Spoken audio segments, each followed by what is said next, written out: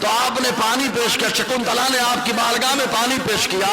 حضرت اورنگزیب عالمگیر علیہ رحمت الرحمان نے پانی پیا اور ارشاد فرمایا, بیٹا شکنتلا, جب سے میں نے تمہاری فریاد سنی ہے میں نے قسم لے لی تھی کہ جب تک شکنتلا کا انصاف نہیں کر دوں گا تب تک میرے اوپر پانی پینا حرام ہے.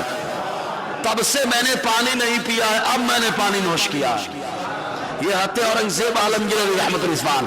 ہمارے یہاں کا انصاف تو ایسا ہے اور تم نے نظام ایسا بنا دیا کہ قصوروار پکڑا جا رہا ہے, ایک خاتون کا ریپسٹ پکڑا جا رہا ہے اور اس کو جب رہائی ملتی ہے تو پھولوں سے استقبال ہو رہا ہے اور پھر بولتے اورنگزیب غلط ہے. ارے اورنگزیب وہ تھے کہ انصاف ان کا ایسا کہ اپنا وزیر 4 ٹکڑوں میں آ گیا اور ایک خاتون ہے جس کی عزت کا خیال فرما رہے ہیں. سمجھے نا, تمہارا انصاف کیسا ہے کہ ریپسٹ کا استقبال کروا رہے ہو, شان بڑھا رہے ہو اور جو ان کے خلاف بولے اس کو اٹھا کے اندر ڈال رہے ہو. یہ تمہارا انصاف ہے. حضرت اورنگزیب عالمگیر کا انصاف ایسا انصاف ہے کہ نظام خدا کا سسٹم قائم ہو چکا ہے, قانون خدا کا سسٹم قائم ہو چکا ہے. یہ حضرت اورنگزیب عالمگیر علیہ رحمت الرحمان نے پانی پیا. پانی پینے کے بعد وہ پنڈت لالا رام کاشی, اب تو نماز پڑھنے پر بھی کیس ہو جاتا ہے. تم کہیں بھی کچھ بھی کرو چلے گا, ہم اگر نماز پڑھیں تو نہیں چلے گا. ارے نماز کی برکت ہے کہ ہندوستان میں امن ہے, سلامتی ہے, سکون ہے. نہیں یقین آتا تو پنڈت لالا رام سے پوچھو کہ چبوترے میں آتے اورنگزیب عالمگیر نے فرمایا میں نے یہ انصاف کر دیا, اب میرے اندر گھمنڈ نہ آنے پائے کہ میں نے انصاف کیا, لہذا میں شکرانے کی نماز پڑھنا چاہتا ہوں. پنڈت لالا رام نے چبوترے پر جو ہے آپ کو دیا ایک چادر, آپ نے وہی نماز پڑھی. سارے لوگ دیکھ رہے ہیں. جب نماز پڑھ کے فارغ ہوئے آپ تو پنڈت لالا رام آگے بڑھ گئے, کہا یہ جگہ آپ کے انصاف اور عدل کی جو ہے نشانی ہے, لہذا یہاں پر مسجد ہم بنوائیں گے, یہاں پہ مسجد ہم بنوائیں گے. تم بولتے ہو مسجد بنوا کر کے اس کو گروایا, اس کو گروایا. حضرت اورنگزیب عالمگیر علیہ رحمہ کا انصاف ایسا رہا کہ تانا شاہ اگر ٹیکس دینے سے انکار کر دے اور ٹیکس جمع کر کے اس کے اوپر مسجد بنوا دے تو اس مسجد کو گروا کر کے ٹیکس کا مال وصول کر لیتے ہیں. یہ حضرت اورنگزیب عالمگیر کا انصاف ہے. بہت ساری وصیتیں آپ نے نافذ فرمائی ہیں, دی ہیں. ذمی کے بارے میں شرعی حکم بھی ہے. تو وہاں پر مسجد بنی تو مسجد بننے ہو جو پنڈت لالا رام نے مسجد کا اعلان کیا تو حضرت اورنگزیب عالمگیر نے ایک رقعہ لکھا, کاغذ. وہ رقعہ لکھا, لکھنے کے بعد پنڈت لالا رام کے حوالے کیا, جس کا مفہوم یہ تھا کہ اس مسجد کا تمام انتظامی معاملہ پنڈت لالا رام اور ان کے گھر والے سنبھالیں گے. یہ انصاف ہے کہ مسجد یہ بنا رہے تھے, انتظام سنبھالیں گے. تو انہوں نے مسجد بنوائی. مسجد کا نام تھا دھنیڑا کی مسجد. سبحان اللہ, دھنیڑا کی مسجد. ان لوگوں نے مسجد ہی نہیں بنوائی, انہوں نے انصاف دیکھا. غیر مسلم آرٹیکل وہ بھی کہتے ہیں کہ کلمہ پڑھ کے مشرف اسلام ہو گئے. یہ تھے اورنگزیب عالمگیر علیہ رحمت الرحمان کا انصاف تھا. اب اندازہ لگائیے, جو بندہ دلی سے خالی ایک عورت کی عزت کے لیے سفر کرے, وہ بھی غیر مسلم خاتون, اس کی عزت کے لیے سفر کرے تو اس کا انصاف کتنا زبردست رہا. اور ویسے بھی مسلمان ہمیشہ عورتوں کی عزت کی پاسداری کرتا رہا ہے, ہمیشہ کرتا رہا ہے. حجاج ابن یوسف کا زمانہ ہے, ہندوستان کے ساحلی بندرگاہ پر, ساحل علاقے پر مسلمان خاتون پر حملہ ہو رہا ہے. اس نے خالی خط لکھ کر کے بھیجا ہے. حجاج ابن یوسف نے محمد بن قاسم کی قیادت میں 20,000 کا لشکر ہندوستان کی جانب روانہ کر دیا ہے, خالی ایک عورت کی عزت بچانے کے لیے. یہ تو اسلام میں ہمیشہ مضبوطی رہی ہے. جی تو شیخ معصوم نقشبندی سرہندی رحمت اللہ علیہ کا کی تربیت کا نتیجہ بھی ہے. اور حضور اورنگزیب عالمگیر علیہ رحمت الرحمان چونکہ زبردست عالم دین بھی تھے آپ, اور پڑھایا کس نے تھا؟ ملا احمد جیون علیہ رحمت الرحمان نے. ہم نے الحمدللہ ان کے مزار پہ حاضری دی. امیٹھی شریف, وہ امیٹھی نہیں, امیٹھی شریف یہ لکھنؤ ضلع میں ہے. سرکار بندگی میاں علیہ رحمت الرحمان کا مزار بھی وہیں پر ہے, امیٹھی شریف. اور وہاں پر اکثر بچے جاتے ہیں, جو بچے پڑھائی کر رہے ہیں ان کی بارگاہ میں جا کر کے منت مانتے ہیں تو اللہ تعالیٰ انہیں کامیابی عطا فرماتا ہے. اپنے مالیگاؤں کے کافی لوگ جا چکے ہیں, جو میں خود جانتا ہوں, نام بنام ان کا. تو وہاں پر لکھنؤ ضلع میں ہے بندگی امیٹھی شریف. اس امیٹھی شریف میں ہی ملا احمد جیول علیہ رحمت الرحمان نے جو ہے آپ کو پڑھایا تھا. اور حضرت اورنگزیب عالمگیر علیہ رحمۃ الرضوان کو ولیوں سے بڑی عقیدت تھی. انشاءاللہ موضوع آئے گا آگے بتائیں گے. ایک ملا احمد جیون نے ان کو پڑھایا تھا. تفسیرات احمدیہ لکھنے والے ملا احمد جیون. مولوی سلیبس میں ایک کتاب پڑھائی جاتی ہے, اس کتاب کا نام ہے نور الانوار. اصول فقہ کی زبردست کتاب ہے. اس کتاب کو جنہوں نے لکھا ہے وہ ہے ملا احمد جیون علیہ رحمۃ الرضوان. غضب کے عالم تھے. پریشانی کا دور تھا جب بادشاہ اورنگزیب عالمگیر علیہ رحمۃ الرضوان نے سلطنت سنبھالی, بادشاہت کی زمام سنبھالی. تو سنبھالنے کے بعد ایک بار خواہش ہوئی کہ اپنے استاذ کو جو ہے اپنی بارگاہ میں اپنے استاذ کو اپنے ہاں بلایا جائے کہ ان کی ضیافت کی جائے, ان کی مہمان نوازی کی جائے. بادشاہ کا خط پہنچا لکھنؤ دلی سے. امیٹھی شریف خط آیا. حضرت ملا احمد جیون علیہ رحمۃ الرضوان نے خط پڑھا جس میں لکھا تھا اورنگزیب علیہ الرحمٰن نے کہ میں یہ چاہتا ہوں کہ آپ میرے یہاں تشریف لائیں تاکہ میں آپ کی خدمت کر سکوں. بادشاہ وقت میں آپ کی خدمت کر سکوں. ملا احمد جیون علیہ رحمۃ الرضوان نے ان کے خط کو جواب اس طریقے سے دیا کہ رمضان کا مہینہ تھا, رمضان میں مدرسے کے بچوں کی چھٹی ہو جاتی ہے اور اساتذہ بھی اپنے اپنے کام میں, گھریلو کام میں مصروف رہتے ہیں. تو حضرت ملا احمد جیون علیہ رحمۃ الرضوان نے اس طور پہ جواب دیا کہ رمضان کے مہینے میں خود دلی جو ہے حضرت اورنگزیب عالمگیر علیہ رحمۃ الرضوان کے دربار میں پہنچ گئے. وہ استقبال کے لیے بھی تشریف لائے. آپ نے اپنے استاذ کو اپنے یہاں رکھا. پورا رمضان وہی رہے, پورا رمضان وہی رہے. عید کی نماز پڑھی. اس کے بعد ملا احمد جیون علیہ رحمۃ الرضوان نے کہا اورنگزیب عالمگیر علیہ رحمۃ الرضوان سے کہ اب میں جانا چاہتا ہوں. کہا ٹھیک ہے, انتظام کر دیا گیا. اب نذرانہ دینے کی باری آئی تو شاگرد اپنے استاد کو کتنا نذرانہ دے گا؟ جو بادشاہ کو تو لٹا دے گا, لٹا دے گا. کیونکہ برہان ملت کے بارے میں خود آیا جب اعلیٰ علیہ رحمۃ الرضوان پہلی بار جبل پور بریلی سے تشریف لائے تھے. جب جانے لگے تھے تو اس زمانے میں حضرت برہان ملت علی رحمۃ الرضوان نے اعلیٰ کی بارگاہ میں عقیدتوں کا نذرانہ 36,000 کی شکل میں پیش کیا تھا اور جبل پور سے کٹنی میں استقبال کرنے کے لیے آئے تھے حضرت برہان ملت علی رحمۃ الرضوان. برہان ملت وہ کہ خود بھی اعلیٰ کے خلیفہ ہیں اور ان کے والد علامہ عبدالسلام عید الاسلام بھی اعلیٰ کے خلیفہ ہیں. باپ بیٹا دونوں اعلیٰ کے خلیفہ ہیں. برہان ملت تو اعلیٰ نے اپنا روحانی بیٹا کہا تھا کہ میرا برہان میرا روحانی بیٹا ہے. تو حضرت اورنگزیب عالمگیر علیہ رحمۃ الرضوان کتنا نذرانہ دیں گے؟ جیب میں ہاتھ ڈالا, کتنا پیش کیا؟ 54. کتنا پیش کیا؟ 54. آپ کو لگ رہا ہے بہت کم ہے, میں کہتا ہوں کم تو ہے لیکن بڑا دم ہے. 54 پیش کیا. 54 پیش کیا. ملا احمد جیون علیہ رحمۃ الرضوان آ گئے امیٹھی. ادھر آتے اورنگزیب علیہ رحمۃ الرضوان جو ہے سلطنت کے معاملات کے باغ ڈور کو سنبھالتے ہوئے جنگوں میں رہے. 14 سال دلی واپس نہ جا سکے. کتنے سال؟ 14 سال واپس نہیں گئے. جب 14 سال مکمل ہوا, 15ویں سال دلی پہنچے تو وہاں آپ کا جو وزیر تھا اس نے بتایا حضور سب سے ٹیکس لیا جاتا ہے تو آپ کے استاذ ملا احمد جیون علیہ رحمۃ الرضوان یہ تو بہت بڑے زمیندار ہو گئے, ان سے بھی ٹیکس لیا جائے. زور سے ابھی سمجھے نہیں آپ, ان سے بھی ٹیکس لیا جائے. 14 سالوں میں زمیندار ہو گئے. زمیندار یعنی بہت بڑے کاروباری, بہت زمین جائیداد والے. تو بادشاہ اورنگزیب عالمگیر علیہ رحمۃ الرضوان نے کہا پہلے تحقیق تو کی جائے معاملہ کیا ہے.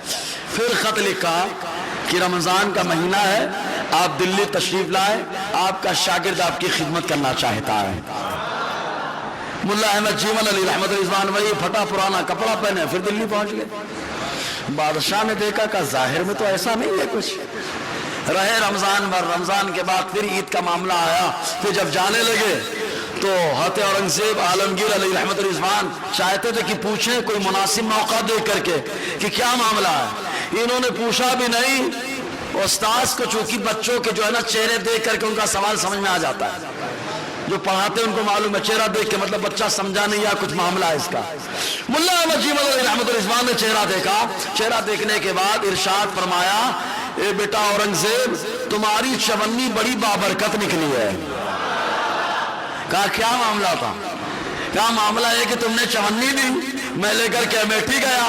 جب امیٹھی گیا تو میں نے اس سے کپاس روئی کی ایک بیج خریدی, اس کو بویا, اس سے کپاس نکلا, اس کو بیچا, پھر اس سے کیا ہزاروں لاکھوں اور کروڑوں میں کھیل رہا ہوں. اسی چونی 14 سال میں چونی نے اتنا رنگ بتایا. حضرت اورنگزیب عالمگیر علیہ الرحمہ نے عرض کیا استاذ ذی وقار کیا آپ یہ نہیں جانیں گے چونی کہاں سے آئی ہے؟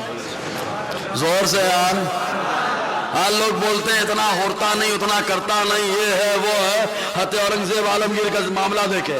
خود آپ کا طریقہ کار یہ تھا کہ آپ 2 دن مزدوری کرتے تھے. بادشاہ ہو کر کے 2 دن مزدوری, 2 دن ٹوپی سیتے تھے, اور جو باقی دن بچتا تھا قرآن لکھتے تھے اور سلطنت کی باغ ڈور سنبھالتے رہتے تھے. یہ آپ کا طریقہ تھا. 2 دن مزدوری کرتے تھے اور بھیس بدل کے کرتے تھے کہ کوئی پہچان نہ پائے, کوئی پہچان نہ پائے. ورنہ ہم لوگ تو ایسے موقع پہ خوب لگا کے جاتے ہیں کہ جبہ قبہ لگا لیں گے, لوگ پہچان لیں گے مولانا صاحب ہیں تو کام نہیں کرنا پڑے گا, بیٹھے بیٹھے مل جائے گا.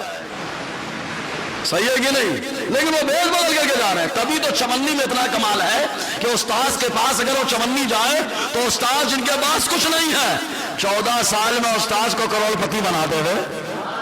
جن کی چمنی میں اتنا کمال ہے سوچے ان کی حکومت میں کتنا کمال ہوگا. ہاں, جن کی چمنی میں اتنا کمال ہے کہ جہاں جا رہے دھمال بجا رہے. تو کہا استاذ جی آپ پوچھیں گے نہیں کہاں سے چمنی آئی تھی؟ کہا کیا معاملہ ہے اس کا؟ تو کہا آپ نے سپاہی کو بلا کر کے جاؤ, ایک شخص ہے چاندنی چوک پہ رہتا ہے اتم چند, اس کو بلا لاؤ اور اس سے بولنا کہ بہی کھاتا لے کر کے آئے, حساب والا رجسٹر لے کر کے آئے. جب سنا اس نے کہ اتم چند نے کہ حضور اورنگزیب عالمگیر نے بلایا تو پہلے تو گھبرایا. کوتوال اور سپاہی نے بتایا ڈرنے کی ضرورت نہیں, کچھ کام کے لیے بلایا. تو کھاتا لے کر کے پہنچا ڈرتے ہوئے, مائی باپ شیخ کرم. تو کہا یہ معاملہ نہیں, حساب بتائیے آپ. تو اس نے ہر تاریخ کا حساب بتانا شروع کر دیا. اس دن اتنا خرچ ہوا, اتنا آیا, اتنا خرچ ہوا, اتنا آیا. کرتے کرتے کرتے ایک تاریخ آئی کہ رات میں چونی خرچ ہوئی.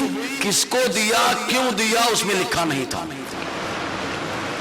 حضرت اورنگزیب عالمگیر علیہ رحمۃ اللہ نے اس سے فرمایا یہ جو چونی ہے اس کو تم نے خرچ کیا, کب خرچ کیا, کیوں خرچ کیا, بتاؤ کیوں لکھا نہیں تم نے؟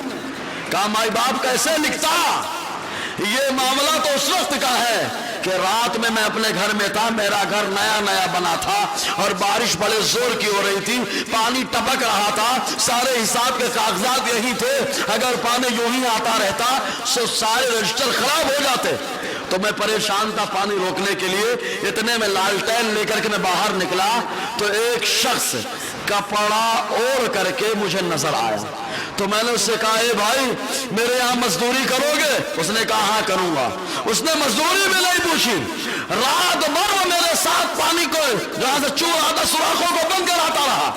فجر کا جب وقت ہوا اذان ہونے لگی تو اس نے کہا مجھے جانے کی اجازت دے. کام ہو گیا تھا. تو میں نے اس سے بڑی منت سماجت کی کہ رکیے میں کچھ آپ کی ضیافت کرتا ہوں, لیکن نہیں, اس نے کہا میں جا رہا ہوں. تو میرے جیب میں نے ہاتھ ڈالا تو چونی تھی. میں نے وہ چونی اس شخص کو دے دی. اس سے میں نے کہا بھی کہ کل آ کر کے دکان پہ لے لینا, لیکن وہ تاریخ خیراش کی تاریخ آج تک وہ شخص دوبارہ دکھائی نہیں دیا, دوبارہ دکھائی نہیں. میں بہت انتظار کرتا رہا. اس کو میں نے چونی دے دی. اے کاش میں اس کو 98 دے دیتا. اپنے اعتبار سے بولا اے کاش 98 دے دیتا. حضرت اورنگزیب عالمگیر علیہ رحمۃ اللہ سن کے مسکرا رہے ہیں اور مسکراتے ہوئے اپنے استاذ کی بارگاہ میں عرض کرتے ہیں کہ حضور جب سے مجھے بادشاہ بنایا گیا تب سے میں رات میں بھیس بدل کر کے لوگوں کی دیکھ بھال کرتا ہوں کہ کس کو کس کی کیا ضرورت ہے. تو ایک رات میں نے دیکھا کہ ان کے یہاں مزدور کی ضرورت ہے. انہوں نے مزدور کو بلایا تو بھیس بدل کے میں کھڑا تھا اور وہ چونی جو مجھے ملی ہے وہ رات بھر میری مزدوری کا صلہ مجھے ملا ہے. اسی سلے میں نے چونی دی ہے. حضرت اورنگزیب عالمگیر علیہ الرحمہ نے فرمایا جب میں نے اس چونی کو لیا کاروبار میں برکت ہی برکت دیکھی تب مجھے اندازہ ہو گیا کہ میرا شاگرد بڑے کسٹ اور حلال کی کمائی مجھے نذرانے میں پیش کر رہا ہے. یہ حضرت اورنگزیب عالمگیر علیہ رحمۃ اللہ اپنے استاذ کی بارگاہ میں حلال کی کمائی. چونی, یہ چونی ہے, سوچے کم ہے لیکن بڑا دم ہے نا. اسی لیے کہتے ہیں حلال روزی میں بڑا دم ہوتا ہے اگرچہ وہ کم ہو لیکن دم ہوتا ہے. حلال ہونا چاہیے خالی روزی. کبھی ایک سوال ہوا تھا, بولے تھا آپ جب بیان کرتے بہت پسینہ نکلتا ہے. ہوتا بھی ایسا ہے. ابھی تو ٹھنڈے دماغ سے بیان ہو تو مطلب، ورنہ جوشیلا بیان، اپنی قوم جوشیلا بہت بیان پسند کرتی ہے، جبکہ اس بیان کا معاملہ ایسا ہے کہ زور سے بارش آئی چلی گئی، کچھ فائدہ نہیں ہوا. لیکن جو بارش دھیرے دھیرے ہوتی ہے، دھیرے دھیرے زمین میں جاتی ہے، تو دھیرے دھیرے جو بیان ہوتا ہے نا وہ دماغ میں اترتا ہے. صحیح بات ہے کہ نہیں؟ دماغ میں بیٹھتا ہے. سمجھ میں آیا؟ تو پسینہ خوب نکل رہا تھا. بولے حضرت یہ کیا ہے؟ تو مطلب میرے زبان سے برجستہ نکلا. حضور نے فرمایا حلال کام کرو تو جو پسینہ نکلتا ہے وہ پسینہ گناہوں کو ختم کر دیتا ہے. تو یہ وہی کا پسینہ آتے ہیں. اورنگزیب عالمگیر علیہ رحمت رضوان کی رات بھر کام کرتے رہے، رات بھر کام کرتے رہے، خالی چونی ملی، اللہ کا شکر ادا کیا اور چلے آئے. استاذ کی بارگاہ میں پیش کر دیا. استاذ کو اللہ تعالیٰ نے کروڑ پتی بنا دیا. سمجھے کہ نہیں آپ؟ جی ملا احمد جیون علی رحمت رضوان، بڑی زندگی میں آپ کا اثر رہا. ایسے ہی میر محمد ہاشم گیلانی، ان کا بھی بڑا عمل دخل رہا حضرت اورنگزیب عالمگیر کی زندگی میں. ملا موہن بہاری، ان کو کہا جاتا تھا موہن، بہت پیارے تھے، خوبصورت. ان کا نام صدیق تھا لیکن موہن کے نام سے مشہور ہو گئی. علامہ سما سعد اللہ خان. یہ سعد اللہ خان کون ہے معلوم ہے؟ شاہ جہان کے وزیر. شاہ جہان کا کہنا تھا کہ ایشیا میں سب سے لائق اور فائز کوئی وزیر ہے تو بس سعد اللہ خان ہے. تو حضرت اورنگزیب عالمگیر علیہ رحمت رضوان نے جن کی تربیت پائی ہے وہ سعد اللہ خان ہے. یہی وجہ کہ دارا شکوہ نے سعد اللہ خان کو قتل کروایا تھا. سعد اللہ خان کو قتل کروا دیا تھا. اور لوگ بولتے ہیں نا لوگ تاریخ صحیح سے پڑھے نہیں رہتے. یہ جب موضوع ملا ہے مان لی کتنی کتابیں چاٹ ڈالی ہے میں نے. سمجھ میں آیا نا؟ تاریخ صحیح سے پڑھے. تو اورنگزیب ہوتا ہے، بولے دارا شکوہ دار، اس نے یہ کیا، اس نے وہ کیا. ہم نے کہا جو ظاہر میں اپنے آپ کو نیک بتاتا ہے وہ بڑا نرالا ہوتا ہے، بڑا نرالا ہوتا ہے. دارا شکوہ کو آتے اورنگزیب نے کیوں قتل کروایا تھا؟ کیا وجہ تھی؟ لوگ سوال کرتے ہیں انصاف ہوتا تو باپ کے ساتھ انصاف کرتے کہ اپنے باپ شاہ جہان کو جیل میں ڈلوا دیا، بھائی دارا شکوہ کو قتل کروایا، بھائی مراد کو قتل کروایا. میں کہتا ہوں یہ بھی حضرت اورنگزیب عالمگیر علیہ رحمت رضوان کے انصاف کا ایک حصہ ہے. انصاف کا ایک حصہ ہے. کیسا بھی بتاتے ہیں. تو حضرت اورنگزیب عالمگیر علیہ رحمت رضوان ایسے نہیں 49 سال حکومت کرتے رہے، اپنے بھی خوش غیر بھی خوش ہیں. مراٹھوں کے اوپر بھی بڑا احسان ہے آپ کا، بڑا احسان کیا ہے حضرت اورنگزیب عالمگیر علیہ رحمت رضوان نے. آپ کے انصاف کا اندازہ یہی سے لگا لیں. بڑے بڑے عہدوں پہ خالی مسلمانوں کو بھی نہیں رکھا، مسلمان بھی رہے غیر مسلم بھی رہے. انصاف کا تقاضا یہی ہے کہ جو ہمارے امان میں آ گیا مستعمل ہے یا ذمہ ہے تو ہم اس کے ساتھ بھی وہی نظریہ اختیار کریں گے، وہی سلوک کریں گے جو مسلمان کے ساتھ کرتے. یہ اورنگزیب عالمگیر علیہ رحمت رضوان کے انصاف کا معاملہ رہا. بہرحال ایسے ہی مولانا سید محمد قنوجی اور ایسے ہی سید محمد اور دانش خان رحمہم اللہ، وہ لوگ ہیں جن کا معاملہ، جن کی وجہ سے اورنگزیب عالمگیر علیہ رحمت رضوان کی تربیت ہوئی. آپ نے علوم متداولہ حاصل کر کے عالم کورس کیا، عالم بنے، اور عالم بننے کے بعد آپ تو ایک زمانے تک حکومت کرتے رہے. 17 سال کی عمر تھی جب آپ کو صوبہ دکن آپ کے حوالے کیا گیا تھا. آج بھی اس کی مثال ہے نا دولت آباد، سمجھ رہے نا؟ صوبہ دکن آپ کے حوالے تھا. 17 سال کی عمر، عالم تھے لیکن حافظ نہیں. جب 42 سال کی عمر ہوئی تو احساس ہوا کہ حافظ بھی ہونا چاہیے. 42 سال کی عمر میں حفظ قرآن مکمل کیا ہے، 42 سال کی عمر میں. جی تو ایسے ہی ایک عدل کا ایک معاملہ سناتا ہوں. یہ آپ کا بھائی ہے مراد. لوگ کہتے ہیں کہ مراد کو حضرت اورنگزیب عالمگیر علیہ رحمہ نے قتل کروایا. پہلے ایک اسلامی اصول سمجھ لے. اسلام میں قصاص ہے. قصاص سمجھتے ہیں؟ خون کا بدلہ خون کا بدلہ خون، دانت کا بدلہ ناک کا بدلہ، کان کا بدلہ. سمجھ ہے نا؟ یہ پورا قرآن میں ہے. اللہ تعالیٰ نے فرمایا قصاص میں تمہارے لیے زندگی ہے. کیونکہ آدمی ڈرے گا، معلوم ہے ادھر ماروں گا تو میں بھی مارا جاؤں گا، تو مارے گا ہی نہیں، قتل کرے گا ہی نہیں. حضور صلی اللہ علیہ وسلم جب بھی بیعت لیتے تو یہ بیعت میں یہ وعدہ کرواتے کہ ناحق کسی کا قتل نہیں کریں گے ہم. یہ بھی حضور صلی اللہ علیہ وسلم بیعت میں وعدہ لیتے. اسلام میں ناحق کسی کو قتل کرنے کی اجازت نہیں ہے، کوئی قتل نہیں کر سکتا. لیکن مراد نے ایک شخص جس کا نام تھا علی نقی، علی نقی کو اپنے مفاد کے لیے مراد نے قتل کر دیا تھا. بادشاہ، باپ والد بھائی بادشاہ، باپ بادشاہ، پورا گھرانہ بادشاہ، تو اس کا روب اٹھا کے قتل کر دیا علی نقی کو. جب آتے اورنگزیب عالمگیر علیہ رحمت الرضوان کے دور میں اسلامی شریعت کا سسٹم مضبوط ہوا، کیونکہ آپ کے زمانے تک اکبر کے معاملات رہے، اسلام میں کوئی مضبوطی اور استحکام کا معاملہ نہیں تھا. لیکن آتے اورنگزیب عالمگیر علیہ رحمت الرضوان جب آئے تو جو اکبری فتنہ تھا اس کو مکمل ختم کیا تھا. اکبری فتنے میں یہ بھی تھا کہ عورتوں کی جبرن شادی خیروں سے کی جاتی تھی، زبردستی شادی کی جاتی تھی. حضرت اورنگزیب عالمگیر علیہ رحمت الرضوان نے یہ قانون نافذ کر دیا کہ مسلمان عورتوں کا نکاح صرف مسلمان مردوں سے ہی ہوگا. سمجھے نا، یہ جو جلتے ہیں نا، جلن کی ایک وجہ یہ بھی ہے کہ اکبر نے تو ایسا سسٹم قائم کیا تھا. دارا شکوہ بھی انہی نظریات کا حامل رہا ہے. نہیں یقین آتا تو کچھ آرٹیکل موجود ہیں، اس میں دیکھیں آپ، جو موجود برسر اقتدار حکومت ہے، یہ جن کے جو بینر تلے کام کرتے ہیں ان لوگوں کا انٹرویو موجود ہے کہ دارا شکوہ کو پرموٹ کیوں کیا جاتا ہے. ان سے پوچھا گیا کہ دارا شکوہ کو اتنا پرموٹ تم لوگ کیوں کرتے ہو، تو جانتے ان لوگوں نے کیا کہا تھا؟ پہلی بات تو یہ ہے کہ پرموٹ کرنے کی دارا کے اندر مذہبی کٹر پنتا نہیں تھی. سمجھ رہے کہ نہیں آپ؟ وہ اکبر کے نظریات کا حامل تھا، بلکہ وہ امن کے حقیقی مبلغ اور داعی تھے. ان کا کس کا؟ اندریش کمار نام ہے ان کا. انہوں نے کہا دارا شکوہ ایک ایسے مہاپرش تھے جنہوں نے مختلف مذاہب کی کتابوں کا مطالعہ کر کے ان میں پائی جانے والی ایسی مشترکہ تعلیمات کو کھوجا جن سے عالمی سطح پر امن اور بھائی چارہ کیا ممکن ہو سکے. ارے وہ کیا کھوجے گا؟ اللہ تعالیٰ نے 1450 سال پہلے ہی عطا فرما دیا ہے. ان الدین عند اللہ الاسلام، دین اسلام سب سے اللہ محبوب اللہ کی بارگاہ میں. یہی وجہ کہ جب بندہ نماز میں کھڑا ہوتا ہے تو کبھی غریب آگے ہوتا ہے، امیر پیچھے ہوتا ہے. جہاں غریب کا قدم ہوتا ہے وہاں پر امیر کا سر ہوتا ہے. اس سے بڑا انصاف اور بھائی چارے کا سسٹم کہاں ملے گا یار؟ نماز میں آ جاؤ، ہمارے یہاں نماز میں آ جاؤ، ہر کوئی برابر صف میں کھڑا ہو سکتا ہے، ہر کوئی کھڑا ہو سکتا ہے، امیر ہو یا غریب، کیونکہ اسلام برابری اور مساوات کا ذہن دیتا ہے. آقا علیہ السلام کے زمانے میں اذان ہو رہی ہے، ابھی اذان دے دی گئی ہے، حضور مصلی امامت پہ ہے. پہلی صف میں ابو بکر بھی ہے، پہلی صف میں عمر بھی ہے، پہلی صف میں عثمان علی بھی ہے، عشرہ مبشرہ بھی ہے، اور دوسرے صحابہ بھی ہیں صف میں. نہ کوئی بڑا ہے نہ چھوٹا.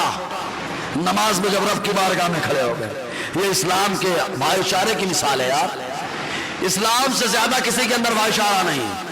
یہ دیکھو مکہ میں ظلم ہو رہا، مدینہ میں قربانیاں ایسی ہے کہ جس کے پاس 2 گھر ہے، مکہ سے آنے والے مہاجر بھائی کو 1 گھر تحفے میں پیش کر رہے ہیں. شرانیارتھی کو ایسے نوازا جاتا ہے، جو شرع لے اس کو ایسے دیا جاتا ہے. ایسا نہیں کہ اس کے نام پہ کچھ اور کیا جائے اور اس کا سہارا لیا جائے.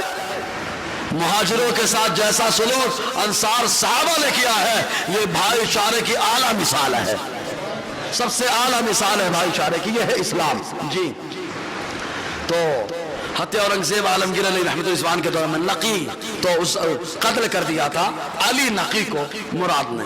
تو معاملہ کیا ہے معلوم؟ اسلام کے اندر چھان بین ہوتی ہے. ڈائریکٹ کسی کو قتل نہیں کر دیا جاتا، یا ڈائریکٹ کسی پر جو ہے حکم نہیں لگا دیا جاتا جیسے آج کے مسلمان لگا رہے ہیں. تحقیق کرتے ہی نہیں، سن لیے الزام لگا دیے. دلیلیں ہونے کے باوجود بھی کبھی کبھی انسان نہیں مانتا ہے. یہ مسلمانوں کا حال ہو گیا. دلیلیں ہونے کے باوجود بھی حق نہیں بول پاتا، یہ حال ہو گیا مسلمانوں کا. جب یہ حال ہوگا تو پھر تو مصیبتیں تو بول بول کے آئیں گی، پھر تو کلیئر ہے آنا. آپ پڑھنا فتوح شام، اس کے اندر جو رومیوں کا زوال آیا، زوال کی وجہ کیا تھی؟ یہی وجہ تھی اسلامی تعلیمات سے. مطلب ان کے زمانے میں جو اسلامی تعلیمات تھیں حضرت عیسیٰ علیہ السلام کی، ان تعلیمات سے دور ہو گئے تھے، من مانی اور اپنی طبیعت کے حساب سے چل رہے تھے، تو ان کا زوال ہو گیا. اور صحابہ کرام کبھی طبیعت پہ نہیں چلے، جب بھی آگے بڑھے تو شریعت پر آگے بڑھے ہیں. یہی وجہ ہے کہ یہ دیکھو ایران کا بادشاہ کسرا ہے، اس کے محل کو، اس کے قلعے کو چاروں طرف سے گھیرا گیا، تیروں کی بارش ہو رہی ہے،